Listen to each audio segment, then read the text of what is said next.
How to delete all your tweets at once on X.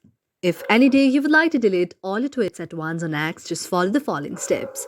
First of all, you have to launch Twitter or X on your mobile device. After you launch Twitter or X on your mobile device, you can see an interface like this. After you see an interface like this, now you have to type all of the posts out there. You have to post a lot of posts out there, and after that, you have to go to the profile section. In order to go that, you have to tap on the profile section on your very Twitter application. After that, you can see the various kind of posts that you have posted on your Twitter. You can see all of the posts that you have posted on the Twitter. Now you have to tap on the three dots out there. You have go to the option of the delete post. After you tap on delete post, your very post will be deleted.